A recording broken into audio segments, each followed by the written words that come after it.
শুধুমাত্র দান্দাবাজি। ওয়াজের মাঠটারে একটা সংঘাতের মাঠ বানাইছে। তোমার রাজনীতি করলে আলাদা মঞ্চ বানায় রাজনীতি করো, এই মাঠের দাম আছে।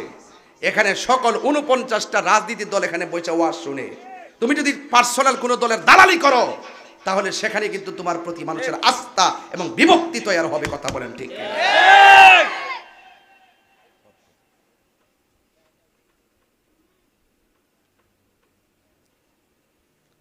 এই জন্য ওলামায়ে কেরাম, মসজিদের ইমামরা, তারা সবার, তারা কার? সবার। তাদের কাছে যখন যে আসে তার জন্য দোয়া করে। আমাদেরকে অনেক সময় ট্যাগ লাগাই, দালাল। আমরা বলি দালাল। তোমরা দি কত খতম কোরআন শরীফ পড়ছো, তোমরা দালাল না।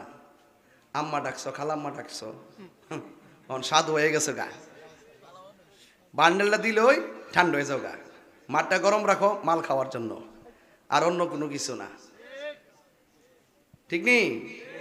তা আমার মনে হয় এই মুহূর্তে একটা সুযোগ ছিল, ওলামায়ে কেরাম যদি একজন আরেকজনের প্রতি শ্রদ্ধা সম্মান রেখে মিলেমিশে যদি একটা প্ল্যাটফর্ম তৈরি করতে পারত, তাইলে কিছু না কিছু অংশ তারা কাজে লাগাইতে পারত।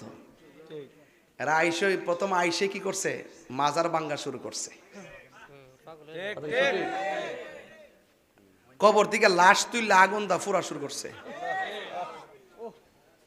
তো এই জন্য আমরা যে সারা জীবন চিল্লাইছি, আমরা সমাজ কিছু লোক আছে তাই উল্টা পাল্টা অহন বুঝছুননি কেডা আসলে কেডা নহল ভাগ্য গেছি কেরে বাবা, মল লজাইতাম না। কথা কন ঠিক না বেটে? হক কথা বলবই। তাহিরি কিভাবে? নবী জানতেন যে একদল লোক ঠিকই এক সময় নিজেদেরকে আহলুস সুন্নাত ওয়াল জামাত দাবি করব, কিন্তু তাদের মধ্যে আহলে বায়তের চর্চা থাকবে না। ঠিক কিনা? এই জন্য যারা সত্যিকার অর্থে আহলে বায়তের মহব্বত হৃদয়ে রাখবে, তারা কখনো ডলারের কাছে ঈমান বিক্রি করবে না। তো দেখবেন একমাত্র সুন্নি ছাড়া অন্যান্য মৌলবী যারা আছে, এরারে বুলেট মারলো দেখবেন পাঞ্জাতনের ওয়াজ করতো না। এরারে বুলেট মারলো দেখবেন কারবালার ওয়াজ করতো না। কোন মৌলবীর মুখ দেখ শুনছেন? এই আমরা বাইরে যে মৌলবী আছে কারবালার ওয়াজ করে কান্নাকাটি করছে, মা বাপের ওয়াজ করে কান্নাকাটি করছে, দেখছেন আপনারা? এরা শুধু আছে তাফসিরে ইন্ডিয়া, তাফসিরে পাকিস্তান, তাফসিরে আমেরিকা, তাফসিরে পিয়ার, তাফসিরে পিয়ার। শুধুমাত্র দান্দাবাজি। ওয়াজের মাঠটারে একটা সংঘাতের মাঠ বানাইছে। তোমার রাজনীতি করলে আলাদা মঞ্চ বানায় রাজনীতি করো, এই মাঠের দাম আছে। এখানে সকল 49টা রাজনীতির দল এখানে বসে ওয়াজ শুনে। তুমি যদি পার্সোনাল কোনো দলের দালালি করো তাহলে সেখানে কিন্তু তোমার প্রতি মানুষের আস্থা এবং বিভক্তি তৈরি হবে। কথা বলেন ঠিক?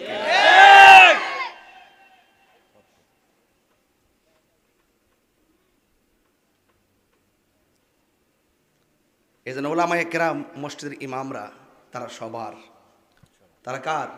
সবার। তাদের কাছে যখন যে আসে তার জন্য দোয়া করে। আমাদেরকে অনেক সময় ট্যাগ লাগাই, দালাল। আমরা বলি দালাল। তোমরা দি কত খতম কোরআন শরীফ পড়ছো, তোমরা দালাল না। আম্মা ডাকছো, খালাম্মা ডাকছো, সাধু হয়ে গেছো গা। বান্ডেলটা দিলে ওই ঠান্ডা হয়ে যাও গা। মাঠটা গরম রাখো মাল খাওয়ার জন্য, আর অন্য কোনো কিছু না। ঠিক নেই? তা আমার মনে হয় এই মুহূর্তে একটা সুযোগ ছিল, ওলামায়ে কেরাম যদি একজন আরেকজনের প্রতি শ্রদ্ধা সম্মান রেখে মিলেমিশে যদি একটা প্ল্যাটফর্ম তৈরি করতে পারত, তাইলে কিছু না কিছু অংশ তারা কাজে লাগাইতে পারত। এরা প্রথম আইসে কি করছে? মাজার ভাঙ্গা শুরু করছে। কবর থেকে লাশ তুললে আগুন দা ফুরা শুরু করছে।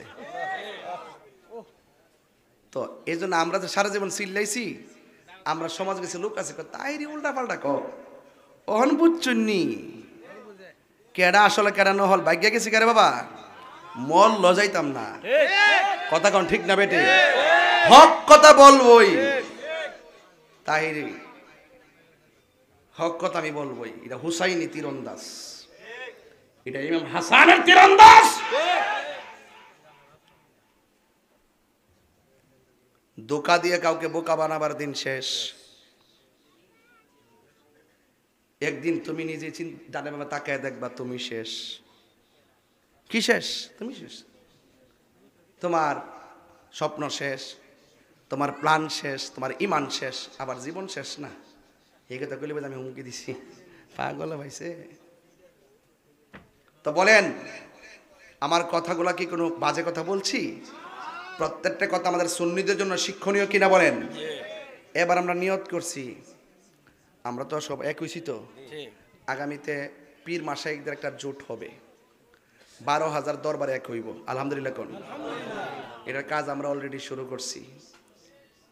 আহলুস সুন্নাত ওয়াল জামাত ঐক্য হয়ে গেছে। আমরা একটা সিদ্ধান্ত করছি, বাবা জীবনে বহুত মানুষের আমরা ভোট দিছি, গোড়ায় দেয়া সুন্নিয়তের জন্য আমরা কিছুই পাইছি না। কিছু পাইছি? তো এখন আমরা নিয়ত করছি, আগে আমরা এক হই, আমরা যে দিকটা যামু এক দিকটা যামু, কেউ আমরা রাফন না। দেখবেন গোড়ায় গাড়ায় দেখবেন রাষ্ট্রপতি যত টেহায়ে সব ডাব্লিউর দল লয়ে জায়গা। আমরা গেলে আপনারা সংখ্যা লঘু, আপনারা নেতা কেডা? অহন বুঝবেন নেতা কেডা, এখন বুঝবেন নেতা কেডা। সুন্নি জামাত আর আপনার কাছে যাবে না, ইনশাল্লাহ আপনারা আমাদের কাছে আসবেন। ঠিক কিনা বলেন? এবার আমরা খবরদার বলে দিলাম, কোনো কথা নাই। সুন্নি যারা আছেন, আমরা যে বুটটা দিন গড়াই নাকি চাল দিয়া যা, ও সুস্থ হলে খবর নি, তাহলে বোঝাই তা কোনো লাভ নাই। সব সুন্নি এক থাকেন, যার সাথে যামু যেই দিকে যামু সব সুন্নি একসাথে যামু, বাঁচতে একসাথে, বললে একসাথে কথা বলেন। ঠিক কিনা বলেন? হাত তুলে বলো ঠিক কিনা বলো।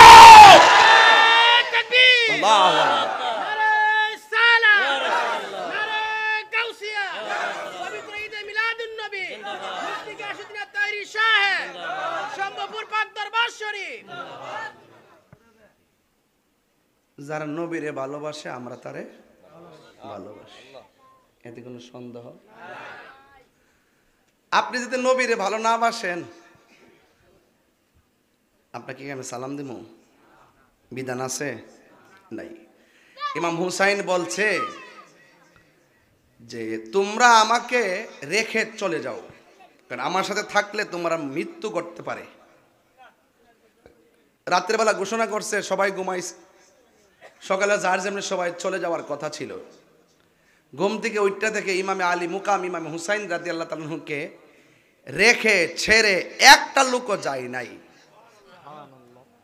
তিনি জিজ্ঞেস করলো, তোমরা আমাকে ছেড়ে যাও নাই কেন? হকের ময়দান থেকে পলায়ন করা রাসূলের আদর্শ হতে পারে না। হকের ময়দানে থেকে হককে প্রতিষ্ঠা করার জন্য জীবন দেওয়াটাই নবীর আদর্শ। এজন্য আমরা ভেগে যাব না।